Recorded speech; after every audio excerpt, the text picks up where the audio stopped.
Well, welcome everybody to the podcast, the Dean and Kate podcast, as it has come to be known as. We are excited to be with you today. I love how we talk about that every time, too. I know, it's like... In 10 years, we're going to be saying, we still haven't named this thing. It's just still the Dean and Kate podcast. So sad. But we are excited to join you today. It is daytime for us. It is the 19th of October, 2020, timestamp. Woo. And we love coming at you and sharing our topics and insights. And we want to thank everybody who has been sharing our podcasts as well as commenting on our podcasts, both virtually and in person. Yes. I love it when people talk to us about how much they enjoy and what they're learning. The intention of this podcast is to help create perspective. Kate and I collectively, I can't remember, you figured it out one time. 57 years? 57 years experience in this industry, in the mental health treatment and emotional growth and personal development industry collectively. And so a lot of what we speak to is from that perspective and to increase awareness and perspective of things that need to be talked about. As always, if you notice, these are our opinions. If you do not like what we're sharing, please let us know in a respectable way. And we love to have discussion, and we encourage discussion. Yes. If you do not agree with what we have to say, that's fine. But this is based upon what we believe and how we feel. Absolutely. It's such a really amazing experience to be able to come together with individuals who have differences of opinion and still have a wonderful conversation. A wonderful conversation. So we're always open to that. So today, our topic we want to jump into has a lot to do with prevention versus crisis. And being, as we have both spent a lot of time on both ends. Right. In other podcasts, we've talked about this, how both of us have had many, many years in the crisis prevention side of things, as well as in responding to and dealing with people in crisis, both physically, mentally, and emotionally in mayhem. Right. And so the topic today, which I thought was wonderful, Kate and her sister were having this wonderful conversation, and Kate, Marco Polo's me and says, hey, we have got to bring this to our podcast. And I love it. I love that you guys were really talking about this, and this is a rabbit hole I would definitely want to go down. Well, it's a topic that I am super, super passionate about. And the trick with when talking about focusing on prevention versus that backside aftermath of cleaning up crisis, prevention is difficult because it takes a lot of foresight in order to be able to see the potentiality of it, whereas it's really easy and tangible to get into the cleanup recovery mode, right? Of the crisis world, because it's hands-on, it's there, it's messy, you go in, you execute, you help, you hopefully bandage things up correctly and get people back on their feet and moving forward. That's really tangible, whereas prevention life and putting things into play that will then hopefully eliminate and or lessen that crisis response in the end takes a lot of faith, and it takes a lot of foresight, and oftentimes you never know how much good you're actually doing on that end of it. So it's a little bit less tangible. Right. Of an experience. Yeah, and I like the idea of it, thinking about a boxer. And, a boxer never wants to be on their heels. You always want to be on your toes. You always want to be in that bounce in your step. And so the idea of prevention versus crisis. Prevention is when you're on your toes. You've got a bounce in your step. You're preventing. You're moving forward. You're kind of the aggressor, but you're also able to back and defend. Where being on your heels, both feet flat down, you're kind of in a vulnerable, responsive, reactive place. So hypothesis here. Here we go. Here's the hypothesis. The hypothesis is that we as a society are all about prevention, and we don't we are never in crises. Good hypothesis, dude. Come on, Kate. Oh, you're not even rolling with this a little bit, huh? I wish I could. I wish I had that glimmer of a hope that we as a can't even get society past this could hypothesis. always be in prevention mode. Oh, so tell me why. So that's my hypothesis. Punch a hole in it. Okay, well, can I maybe put a caveat to your hypothesis? Okay. That it is probable and likely that we as a society could get to living in Well, a that preventative wouldn't be the state. hypothesis then. Oh my God. Well, that is, is it even possible? Okay. Can we even do that? Okay, I like your hypothesis better Thank than you. mine. Thank you. So your hypothesis is, can we, Right. you believe that we as a society, as a culture, can get to a place where we are more focused on prevention than we are in crisis. Absolutely. We are more proactive in our approach to help on so many different layers and levels, because this is a topic that can be applied to a lot of things that we have going on in our life. Oh, yeah. So we can be more proactive versus the reactive cleanup, right? Right. On that. Yeah, that would be my hypothesis. Okay. That it is even a potentiality. That it's even a potentiality. And that's such a great hypothesis, because in a utopic world, I would love that. And that's the one benefit of being an optimist and being, an individual that is always, altruistic and always looking for how to make things better. That's how we want to be. We want to be optimistic, altruistic. We want to be thinking, I can put, energy and effort and time and money into making that true. And so it is interesting to have that hope and that thought. And so I guess the question I would have is that even possibility? Right. And I love it too, because if we start to dissect into even different jobs that we have out there, right? Like if you're talking to someone who, has more of that optimistic outlook and maybe deals with, maybe he's a preschool teacher, right? Like maybe that's what they do for a living. They're going to have a lot of hope and that sunshine light at the end of the tunnel lookout for the kids that are in their class. They're going to have a very different connection to this hypothesis versus a first responder or a police officer or someone that goes in and does all of that crisis aftermath cleanup, right? Like where they're seeing often the backside of not as much proactivity and just the reactivity. So speaking of life flight flying over right now. We've got the I can see it right out the window. Thank Sorry, you for your work. There's the helicopter. It's making Kate's point. Yes. So it's really interesting. And so, Dean, why don't we just start ticking away at some of the things that were coming up yesterday? I'm talking to my sister on this topic because I feel like there's a number of different avenues, and then we can kind of loop in and tie them all together. Because similarly to what we were talking about tonight in our webisode in Monday Night Live, this topic particularly can go down all the way to the micro of your individual life and how you navigate things. Are you more proactive, or do you react and respond in times of crisis, right? And to be honest, there's going to be both. Spoiler alert, there's both, right? Right. However, then we can just blow it bigger and bigger into the macro of socially on the whole planet, or just here in the States, or just in Utah where we're at, or your state, wherever you are, and the different social implications that can come out. So I'm going to lead in with what my sister and I were talking about yesterday, I would love that. Which is how to really proactively begin to get systems and things put into place to help those that are in a lower economic social class status. Because we were talking about how difficult it is to move between classes and where the difficulty in class systems rise. So I have a lot to say on this topic, and I get really, really passionate about it because, like we've talked about before in other webisodes and podcasts, everyone loves that underdog, right? Like we love the rags to riches story because it's possible, but it's still pretty rare, right? Because it is really difficult to move between those class systems.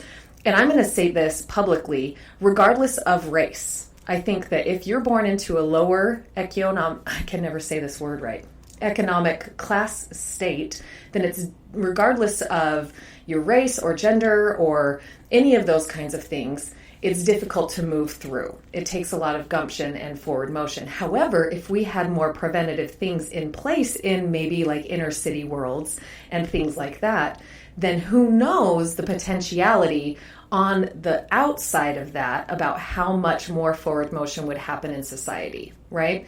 If we got in more rec centers and, you know, things that kids are really drawn to and get them in really good mentorships and like have all these programs that quite frankly cost a lot of money. And it's that preventative type, that proactive type of thinking that often trips us up because of how much funding it takes to get it started, how much manpower it takes in the beginnings of things, especially to help people see the vision and catch the fire and be able to have the experience of it. That oftentimes it's difficult to see all of the amazing outcome of that, and how much that you really do eliminate some of the crisis response stuff. Like you would never know, putting something into place, how many children are going to be able to forward their lives in a really healthy pattern versus staying stuck in their socioeconomic class of maybe staying in the generational cycle of the welfare system or getting into gangs or all those kinds of things that we often see happen, especially in those really inner city populations of people. I feel like I've been ranting for a long time. You're doing great. I'm listening. So I'm over here jotting notes. Good, hopefully perfect. They don't hear me jotting. And by the way, Dean has a super new fancy notepad. I do. That he's got. It works great. It's really cool. And so for me, that's just a small key piece. But working with youth for a very long time in the beginning of my career in social work, I'm super passionate about that. If knowing that in the youth years is when it can really get in and make a huge difference with how a child will make choices and live and lead into their adult life. So really we're talking about the ripple effect. Right. And you just never know in prevention how much good is going to come out of it on the backside, because it changes the course.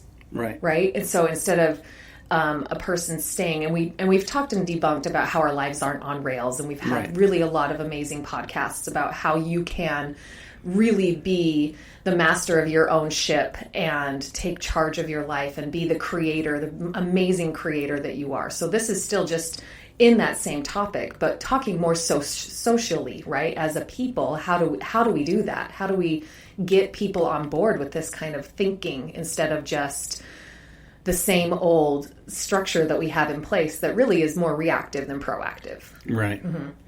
Yeah, like as you're talking, you know, a lot of stuff just really jumps out at me, and I have to look at a couple things, and one of them is the first thing that jumps out at me is prevention. What is prevention? Right. This is where we run into our biggest issue.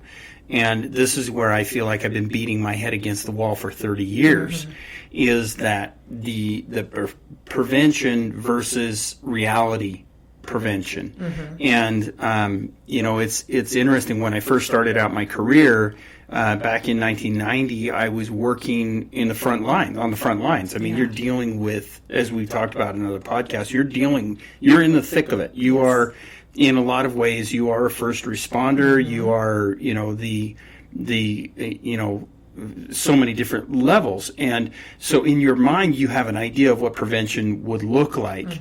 And then through my career, I've worked my way through administrative roles to finally running facilities and running them and designing and creating them myself, and the whole different perspective of what prevention really is. And if my 25-year-old self could have talked to my 35-year-old self, my 35-year-old self would have said, hey, there's some holes in your thinking, and my 25-year-old would have said, well, there's holes in your thinking. Right, yeah. And now, as I'm out of that role and I'm more in this role that I'm in, I can see the benefit of both arguments that would have been.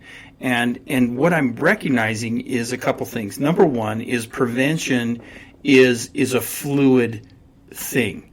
So there's a couple pieces that we have to recognize. Is the reason why that prevention in America, for example, struggles is because we think of prevention like we do medicine, right? Mental health is dealt with like we deal with medicine. Now, if you go to the doctor does not prescribe you preventative things. Right. The doctor does not say, okay, here, the flu season's coming up, Dean. These are things you need to be doing. The only thing that they'll say is come get a flu shot. Right. Well, the flu shot is just the flu and a weakened strain injected into your body that gives your body the time to build up an immunity for something you're introducing the flu into your body.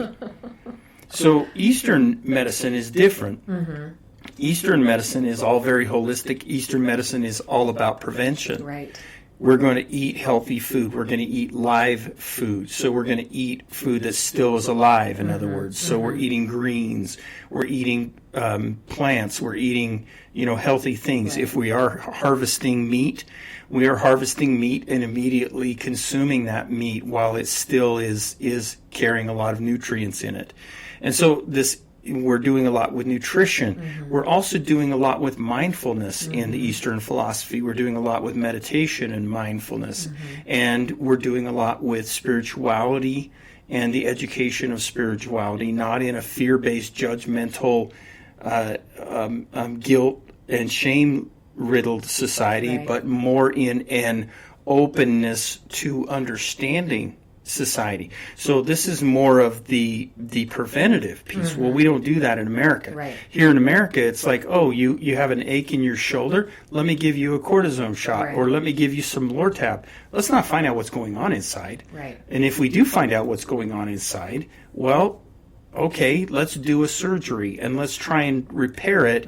And then I'm going to send you to physical therapy, which you're not going to do because you'll talk to any physical therapist. People don't stick with it Right. because it hurts. And so they don't do that. And I was talking about it on another webisode where I had a young woman who's caught up in addiction right now. And she's talking about her chronic pain. And I said, well, tell me what treatment you're doing. She's like, well, I go to every so often and I get pills from my doctor. Okay, well, tell me what treatment you're doing. Well, the treatment I'm doing is I'm taking, Vicodin, and I'm taking, gabapentin, and, blah, blah, blah, blah. Okay, hold on. What treatment Right. are you doing? In her mind, treatment is medicine. Right. And that's where we are in Western mentality of things is give me medicine to numb the pain. Don't cure what's going Yes. on. Don't prevent what's going on. We're not teaching how to lift properly, how to be mobile properly. We're not teaching how to be, Tai Chi, moving with the earth and we're teaching, and I know I sound like I'm really pushing Eastern philosophy on everybody, and I'm not. There's a lot of good stuff in Western philosophy as well. But my point being is this is how we're treating prevention. We're also treating prevention the same way. It's reactive. Western medicine and the Western model is on its heels. Yes. It is not on its toes. And so because we're not working to create prevention early and we're not creating that mentality, then we're on our heels, if that makes sense. So that's one of the first things that really jumps out at me. Yeah. It's like we're constantly trying to play catch up and just whip stitching everybody that's got like the big wound happening. Yeah. You just like get an assembly Triage. line. Yeah, exactly. It's total triage. And when we get caught up in that as a society, then there's not really any room or space for prevention. Right. Even. Yeah, and it's so interesting to me how the answers for prevention, this is the other reason why we struggle with prevention in here, especially in America, but not just here, is we want the pain to go away immediately. Yeah. And so using that Western medicine model, it's like, well, I have a pain in my shoulder. Well, let me give you a shot to take the pain away immediately. Let me give you a pill that takes the pain away immediately. Right. Where when we're doing the same thing with preventative stuff, it's like people come in all the time, they sit on the couch and they want to start working. Well, they want to walk out after 2 sessions cured. Yes, exactly.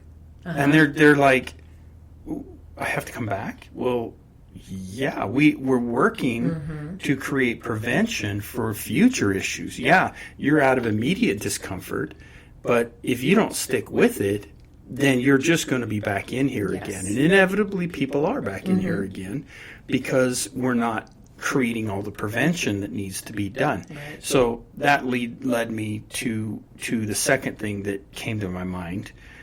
So again, interrupt me and jump in anytime. I totally will. The second thing that came into my mind is the self-deception of what prevention looks like.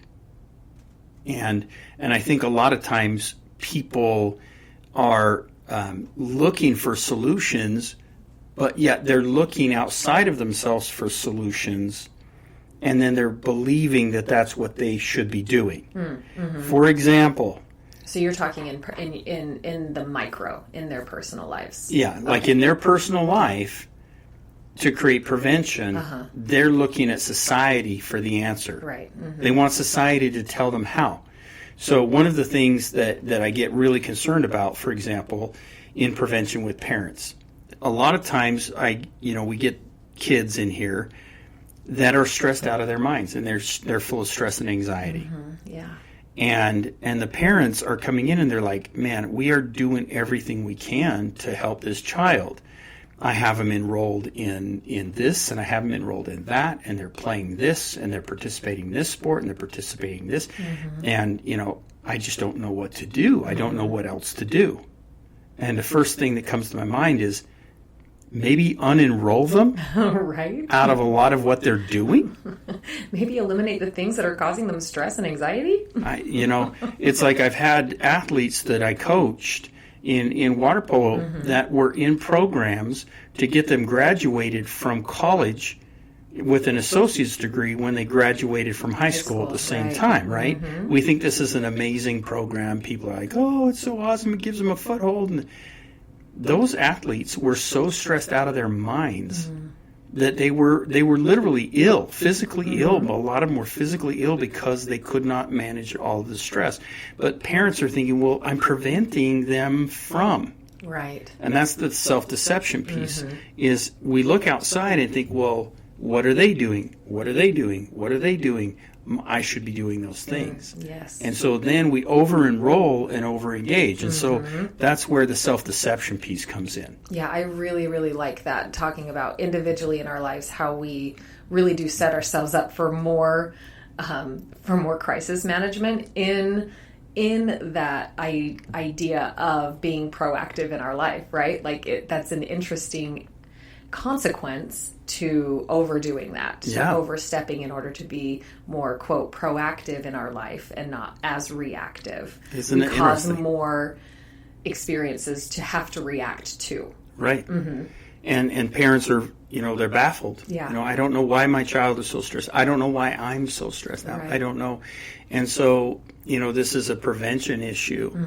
And I think that we get into this problem quite a bit. And the other piece too is going into the different ideals of what prevention is. So once you start to take prevention, for example, and I've seen this happen quite a bit, is you get an idea that works. So, for example, about 15 years ago, I want to say maybe it's 20 years ago now, a couple of brothers, really cool guys, both of them, I love them very much, and they have been in the teen treatment industry for a long period of time. And they wanted to develop an after-school program that engaged kids in sports. So what winds up happening in those types of situations is you need funding. Right. And so when you start to get programs going, you have this issue where, how do I get the funding? And that was one of the issues that they struggled with. And the program itself did well for a few minutes, but then it was unsustainable. And I think we do that a lot in our world, is we create a lot of prevention programs that are unsustainable. So the other thing that happens, that didn't happen in this situation, but I have seen it happen in many situations, is that we think, well, let's go where the money is. Let's go to the government. Mm-hmm. So you wind up taking this really amazing program and you hand it to the government. Mm-hmm. And the minute you hand it to the government, yes, you have unlimited resources, financial resources, but then the government takes that and says, well, let's look at your idea of prevention, and we're going to impose our idea of prevention, and you need to adapt your prevention to our prevention. And the government prevention doesn't work. Yeah. And we've been seeing this, and I will speak out against it. Yeah. Because I've been a part of it. It's a broken system. And it is a broken system. Mm-hmm. If you think juvenile probation is a working system, then you haven't had a child involved in juvenile probation. And I love the juvenile probation officers. They're doing their best. Mm-hmm. I love the trackers that work for juvenile probation. They're amazing people, and they have great hearts, and they're good people. Mm-hmm. But it's a reactive program. Yes. It's not a preventive program. Mm-hmm. They're not doing prevention. They're doing reaction. Mm-hmm. And so that's kind of where we also break down, is we try to governmentize programs because we want the government to do these things for us. And we see this going on in our country right now, where people want the government to take over and start mandating and controlling. But people, you got to look at what a mess the government is in a moment. And you want to hand them something that precious? Right. And you want them to mandate it? You want them to control it? Mm-hmm. That's not a good idea. No. And so with prevention, a lot of prevention winds up getting bogged down with red tape. Mm-hmm. Absolutely. And it's so, going back to the hypothesis, right? Like, is it even possible? Is this even a part of our human narrative? Can it even be a part of our human narrative anymore? Or have we moved beyond that? Because I would completely agree with you, Dean. And I think that there is so many people that have brilliant ideas, and they have inspiration come in even about how to help move some sort of social situation forward in a working fashion. But then inevitably it always runs into the conundrum of, how do we fund this? Right? How on earth are we going to pay for this? Right. Because these are it's not a small task, especially when you're talking about how to put something in play that's going to really make a big impact on as many people as possible. It's a big enterprise to dive into. So not only are we running into the fact that, oh gosh, how do I get my funding? But then in the journey of trying to get the grants or whatever that looks like, or creating the business that could potentially support such an endeavor or a passion or something that is so inspired, not only is there the red tape that you have to hop through and try to get the funding, but then along the way, I've seen in my experience that people just lose steam. Right. Like the passion dies because you get so much opposition in trying to get it off the ground. Which is just so sad. It is. This is a really sad topic. It is a hard topic. It is. It's a hard topic. It's a sad topic. And, a lot of times people, they don't understand, how hard it is to be in this industry. Mm-hmm. I have a lot of peers that have been in this industry and started in this industry back in the 90s, and they've been out of the industry for a long time. Mm-hmm.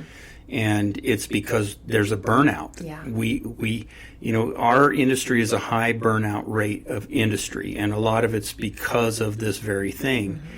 And, I see a lot of people, they just retire, they give up, they move on, they, go sell insurance or do some other things because, they're going to make more money there. They're going to have, less, frustration in a lot of ways. Yeah. So, that's an important piece. It is a sad and frustrating experience. However, staying in it is really critical too. Yeah.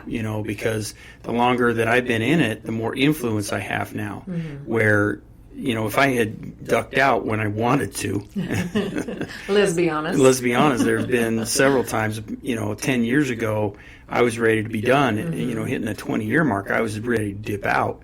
But the interesting thing is now it's 30 going on 31 years now. My platform's better, and my influence is greater, and I have more capacity to help. And that's, I think, one of the things that is important for us to also look at on the prevention level. Yes. Is we've got to keep people, good quality people, engaged, and we're losing them because they get burned out and frustrated. Yeah. And you look at the first responders, and we're always talking about the first responders, the firemen, we're always talking about police, we're always talking about nurses, but nobody ever talks about the mental health, and here's me playing my poor me harp, but nobody's ever, what about the people like us on the front line? We don't get, a lot of support. Right.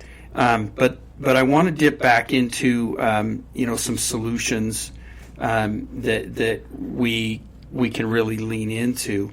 And you had brought up this idea of class, and I really think it's interesting because we have talked about class before. We talked about India and Gandhi and the different classes and how it's hard to break out of classes. Once you're born in a caste, theirs is a caste system, ours is a class system, right, where our class system is something that you can move in between. You can go from low class to high class to middle class to low class, and you can do it in a lifetime. Yeah. And we see a lot of people will do that. If you don't believe me, turn on MTV. Right, exactly. Right, and you see these guys that are able to liberate themselves from what is considered or called the hood. Or a lower income area in the U.S., and they can now be living up on the hills, living the high life, celebrity life, and then then you see them, those that have not, and then gone right back down, and I see a lot of comedians that will do that. They can go all the way up, and then they're back down. Right. And so, yes, we can transcend and we can bounce back and forth through the classes. So I do want to go back to that comment you were making about, there is an issue here when we have a class system that does not provide the education that they need. Right. Education, and I think support as well. Like, it's one thing to know how to do it, but then to have someone actually, help you do it, right? And I know that there are solutions. That's the thing that's absolutely, I think, the most mind-numbing, and it makes my heart pump the more fervently on this topic, is because I know that there's solutions. I know that there are things that we as a society can be doing and putting into place that will really help all of us in the long run, not just those that are hoping and or even would even have the possibility given to them to rise out of whatever current class system that they're in. And yet, once again, on the backside of that, it's the execution, it's the how that gets really, really messy. Yeah. And I think a lot of that answer is in advocacy. We really have to start to become advocates in advocacy. Now, here's what I want to tell the listener. Being an advocate is not getting on social media and ranting about how unfair and unjust the world is. You're not being an advocate. You're just adding to the cacophony that we already know. Exactly. I mean, that drum is beat on high all day, every day. And it turns it in, quite honestly, it turns it into white noise. Absolutely. And the more that you're posting, all of the disparaging things that are going on about people and all the inequalities and all the things that are going on, you're not a part of the solution. Right. You are a part of the white noise that turns everybody off. Advocacy is getting involved. Yes. And I have stood shoulder to shoulder with some of the greatest advocates. Being and you too, and you being one of them. And I'm honored to work side by side with you, Semmens. I have to be honest, because to me, you are a great advocate for women. You have a voice for women, and you're not just one of those people that are just going on about how unfair and unequal the world is. You're actually doing something about it. And you're creating like Girl I Got You programs. And you are doing all of these things. That's advocacy. Getting involved in doing something about it. That's advocacy. But standing back and posting all the memes and all the graphics and all the statistics. Yeah, people, I can find that on YouTube. Yeah. I can find that on the internet. Google will tell me all that. I don't need you to do that. But working with advocates that love humans, that are willing to sacrifice their time, energy, and even resources to make life better for another person, that's advocacy. Yeah. And so I think one of the first steps we can do in really creating prevention is to increase advocacy and get more advocates involved. We've got to teach people how to be advocates. All of you listeners are out there that are the posters, the reposters, and the posting, posters. Reach out to Kate and I.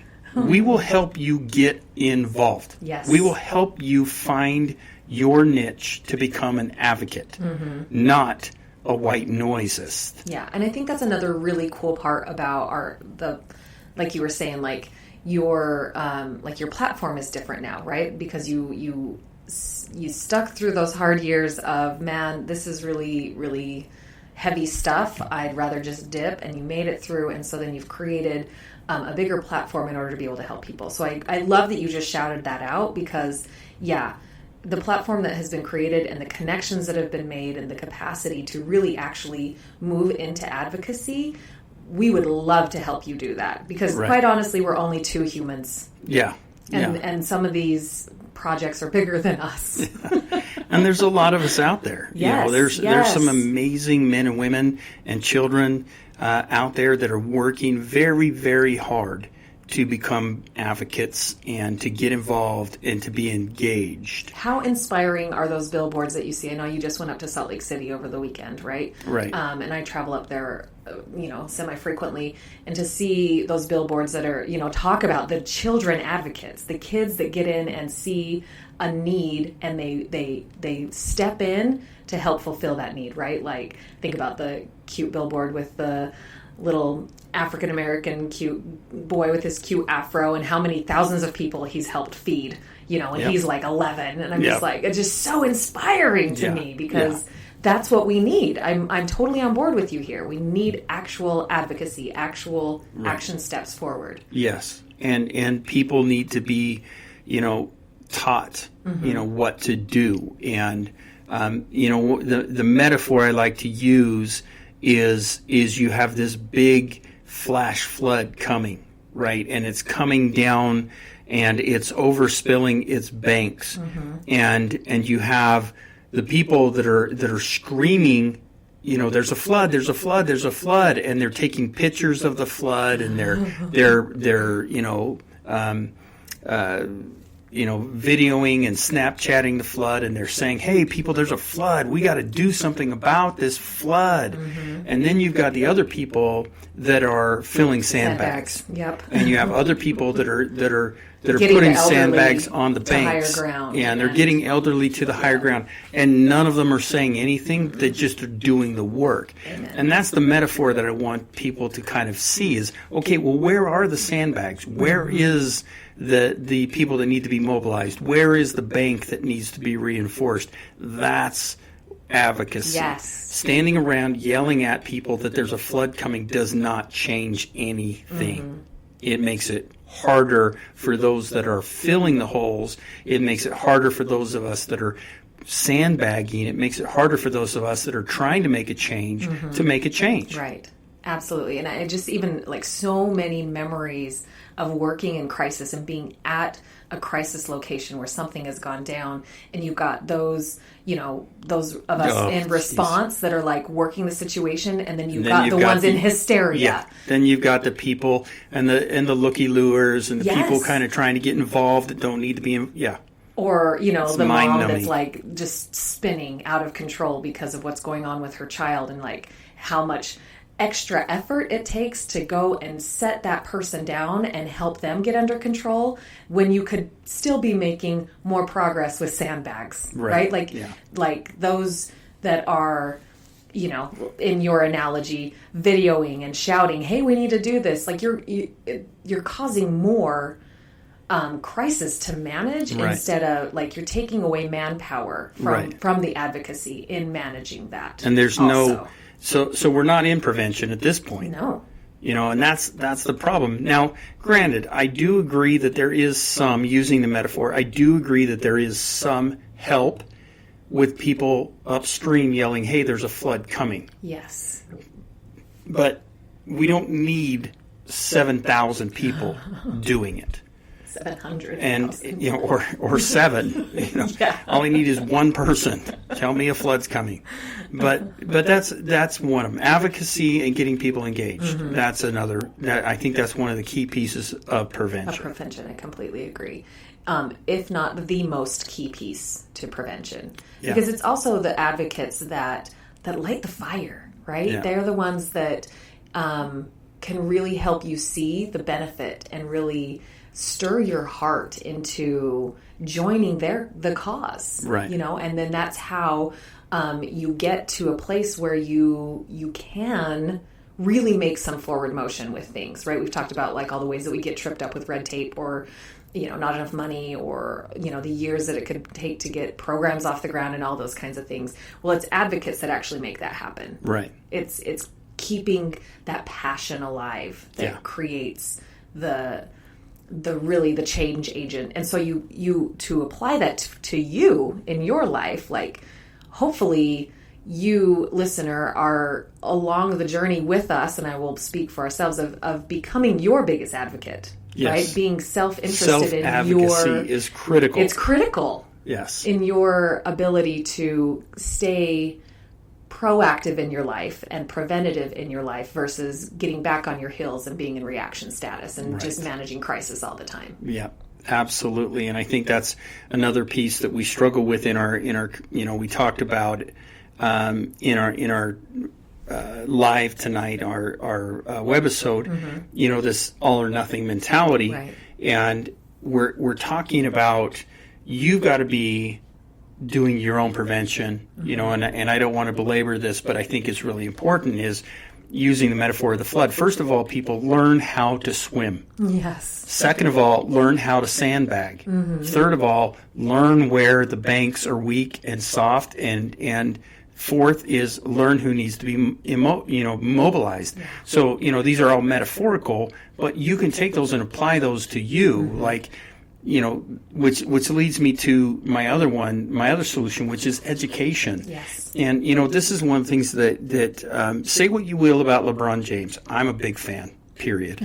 There are people out there that, you know, there's a lot of, you know, feelings around LeBron James. But for me, I've always liked him as a player. I've always liked him as an athlete. But I've liked him even more because he is an advocate.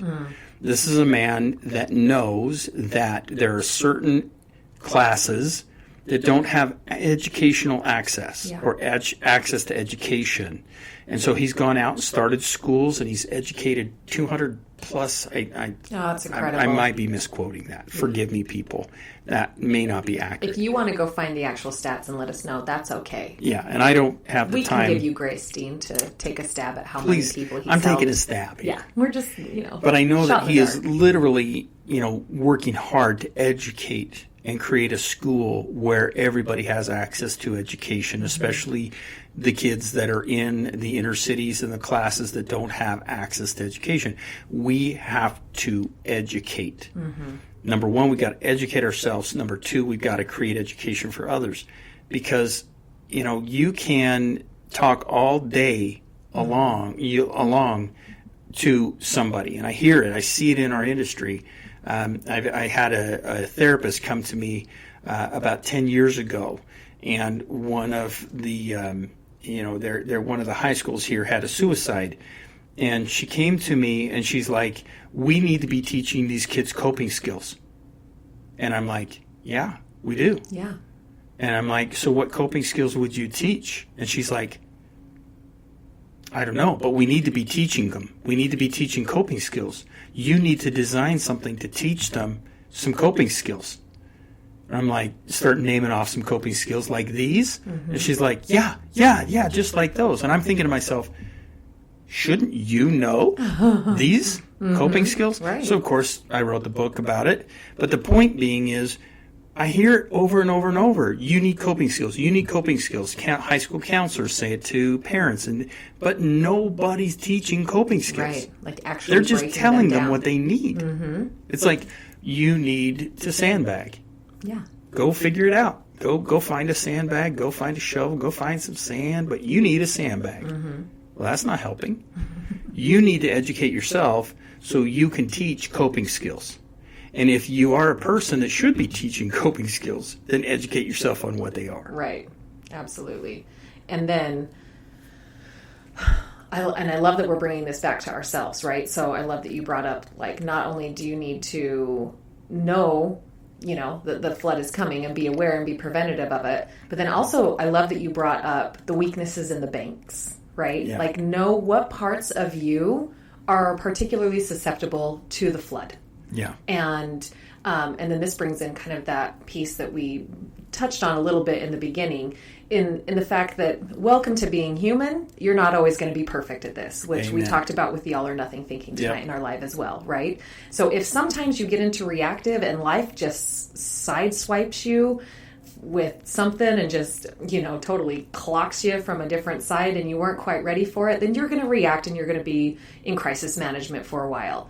And that's okay. Yes. Like, that is part of life. Thank heavens we have all of those things put in place. I'm not saying that everything that we have put in place that does help mitigate crisis should then be just tossed out like the baby with the bathwater, always saying, and now we're just going to only focus on prevention. No. Crisis will happen. That is part of being human.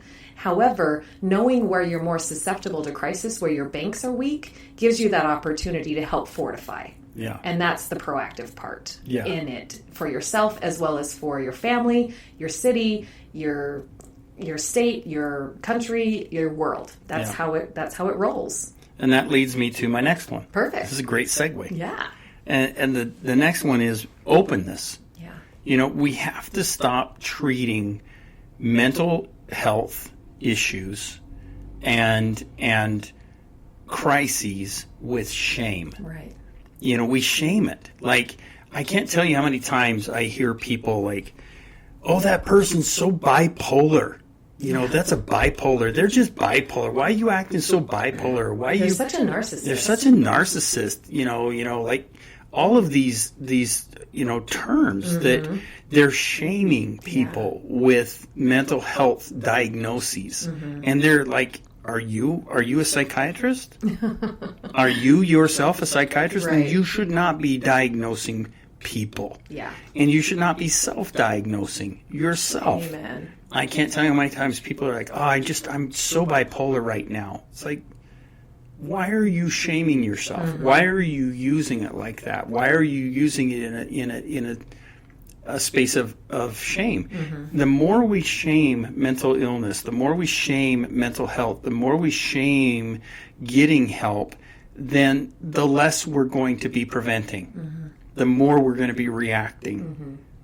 It's like you don't walk up to somebody, and this is why I'm always using dentistry as a parallel. Like nobody ever walks up and goes, "Oh, you eating candy? Can you get a dent? You got a cavity? Oh, you look like you have a cavity. You're acting like you have a cavity." Apparently, it's New York. Apparently, oh, you're acting like you have a cavity, a toothache. What's your problem? Nobody shames you over that, and so, but yet. We wait to go to the dentist until the tooth hurts. We wait till we're in crisis instead of going all the time and getting taken care of.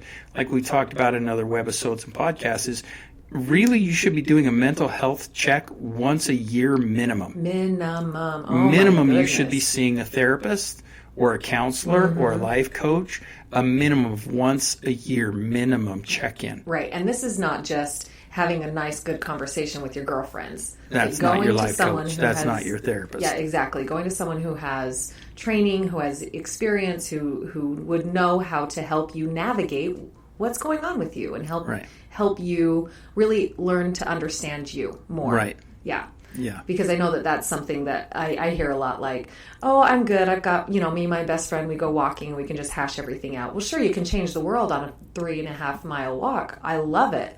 But really getting in and getting those check-ins are very, very vital. Very vital. You got to have people with a skill set.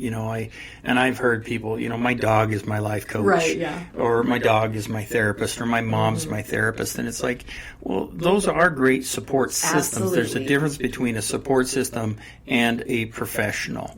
But you should be getting some form of professional help a minimum of once a year. I highly recommend twice a year, every 6 months. Yeah, and I recommend quarterly. Yeah, I love it. But educate, openness is a big part of that. Yeah. We have to create an openness around this topic, and that's really critical. Yeah, because oftentimes too, the places where we need the most advocacy, either for ourselves or for our world, our social places, are those places that are really particularly painful to look at. Yes. And so being able to be more open, to be in a space of, hey, help me understand how I can really heal this and make it better so that my bank isn't so weak, right? Yeah. That I don't need a mountain of sandbags here, that it would be sufficient by a normal amount of sandbags. Yeah. I don't know. Well, no, and I agree with you. Like, I think about the St. George, we get these big flash floods out here. It's so different because we live in the mountains. And I think about there's a care center over here just off the freeway. Most people know where I'm talking about. It's just off of 100 South. And every time it gets hit so bad, and it gets flooded every single time we have a flash flood.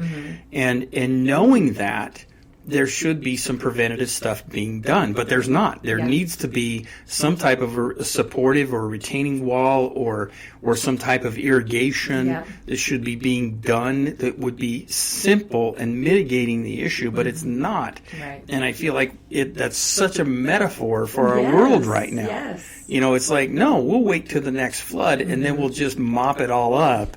It only happens like once or twice a year. It's not a big deal. And I'm confident the reason why is because the care center doesn't have the funding it needs. Yeah. Because we're diverting our funds towards building stadiums, supporting sports teams, supporting what it costs. And this is another mind-numbing question. Maybe somebody can answer to me is, why does it cost so much to run a campaign that only millionaires can run for president? For office, I know. This is a concern to me. When people are out there upset because we don't have any, and I'm going, here's my tangent. Here we go. Here's my tangent, people. It's like we want a candidate to vote for. People are upset because we don't have a good candidate to vote for. And I hear it, and I hear you, and I second your emotion.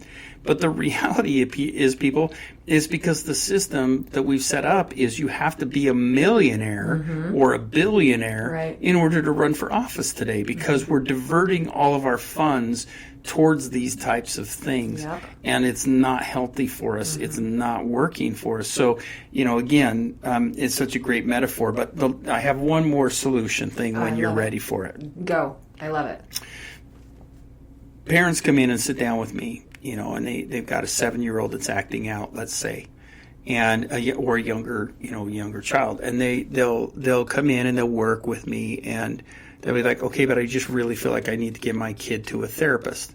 And I tell this to everybody, and I may take fire for this and take some heat for this, but I will tell you this, I will stand by it. Parents, you are the best therapist your child could ever have. Amen. You are. Amen. Not some person that has sat in a classroom and regurgitated information and read books by Erickson and Freud and all these other individuals. These individuals are not better equipped to deal with your child than you. Yes. That leads me to my point. If you are the best therapist for your child, then you have to start to learn the skills and the techniques. Now, here's going back. I'm going to loop it all the way back to Eastern medicine. The reason why Eastern medicine works so well is because the mothers and the grandmothers and the fathers and the grandfathers all know how to use herbs and to use nature to heal because they've all been taught. They've been taught for generations of time what works. Right. And we used the importance of mindfulness and meditation and moving your body and all of it, all pieces. All Tai Chi, they teach it to them in school. And all these things used to be a part of our culture here in America. It used to be a part of our culture back in Europe, but it has been squashed and repressed and repressed and repressed to the point where it's a joke now. Commercialism has ruined that industry and has pushed, these pharmaceuticals have pushed and pushed and pushed and lobbied enough and put enough sanctions around that you can't find very many homeopathic doctors. Right. But the scary part is that parents aren't homeopaths themselves. And so it's the same thing metaphorically here. Emotionally, you need to be the homeopath for your family. You as a parent, that's where it all starts, is in the home. Prevention starts in the home. Yes. We have to teach parents how to be meditative, mindful. We need to teach parents how to cope and to use coping skills and coping mechanisms. It's not what's happening right now. Right now, I've got parents that are smoking weed with their kids. Right. It's mind-blowing. Yeah. Because the parents are stressed out. And so I've got adults that are blowing marijuana smoke into their pets because their pets are anxious. Yeah. And it's like, people, this is not homeopathic. This is not a part of that. We're still taking something outside and bringing it inside to change. We've got to learn coping skills. We've got to learn how to communicate. We've got to learn how to process. We've got to learn how to move our bodies. And we've got to learn how to be the emotional homeopaths in our own home. And if we can get that down, and this is my proposal. I support that. I believe that your hypothesis is true. Yeah. We can do it. We can. But we have to start in the home. Yep. And we can go down. The best part about this type of thing is to educate people with coping skills, to educate people with mindfulness and meditation, and to educate people about these things doesn't take money. It can transcend all classes. It transcends all classes. And the only reason that I'll get resistance on this and people won't support it is because it's not quick and easy. Exactly. That's what I was just going to say. The only thing about this particular solution to our problem and to support the hypothesis and make it work is the fact that it's probably going to take at least a generation. At least. Like, to make all of that beautiful change. So it takes time. And time, it's not a energy, quick fix. It's and not everybody's going to take reaction. to it. No. And so I would agree that would be that it is possible to have a society that is more proactive and preventative than reactive and crisis striking. However, it will take a generation of change agents to make that happen. Amen. Yeah. And those are some of my thoughts. And some of mine. Well, and a lot of yours. Yeah. I'm just saying those were some of my points of advocacy Yeah. and all of those things. And I really think that this is an important topic that we need to be talking about in our homes. We need to be talking about this in our communities because the solutions are always us, and we can transcend. And that's one of the people that taught this the most was Mahatma Gandhi. What Gandhi taught transcended a caste system. We're in a class system. Right. I mean, we aren't bound in stone. Like in a caste system, you're bound. You're bound to that caste system. And so Mahatma Gandhi was able to teach something that transcended all. And the beautiful part about it is that mindfulness, meditation, coping skills, all these things, there is so much access to this information now than ever before. I know, it's so incredible. But it is one of those things that we can do something with and we can evolve with. We just have to be willing to, as you put it, the time and the energy and the patience. And, I know... And being open, like you put it, and, right. and educating and being really willing to step out in that advocacy role. Right. And then and part of that openness is, we've got to be non-judgmental. Yes. I think that's one of the other things that I get irritated about is that because those of us that are advocates and those of us in our industry, I see a lot of people in our industry that are human beings. Mm-hmm. And so because they're human beings, they get discredited. Mm-hmm. And they get, that people don't listen because they're not perfect, because they have baggage, because they have issues in their lives. And so they don't see them as valid. I had a individual that had been in education for a long period of time, and he was looking at the value-based parenting model, and I was, talking to him about it. And his daughter had been using it in using it in her home, et cetera. Mm-hmm. And one of the comments that he made was really interesting to me is he mentioned another provider who he and I taught parenting classes at the same time. And people would always go, and compare our classes one to another. He's since become a good friend of mine. But it was interesting because the individual I was talking about totally discredited this other provider because his children aren't perfect. Oh, uh-huh. And at that very moment, I'm like, well, I think my kids are perfect, but will you think my kids are imperfect? And will you discredit me because my children might be human too? Right. And I think that's one of the things we have to look at with our openness is that just because people are human, and just because they have baggage, or because their family has issues, or because they come from parents who had issues, we discredit and we don't look at the information. And I think that's one thing I would also push people to do is look at the information, not the person providing it. Mm-hmm. Look at the information for truth, not the person providing the truth. Mm-hmm. Because truth is truth. Absolutely. And then give it enough space and time to actually have it root and make the difference and make that change. Right. Mm-hmm. Awesome. Oh, I love our conversations, Dean. Thank you, dear listener, for joining us.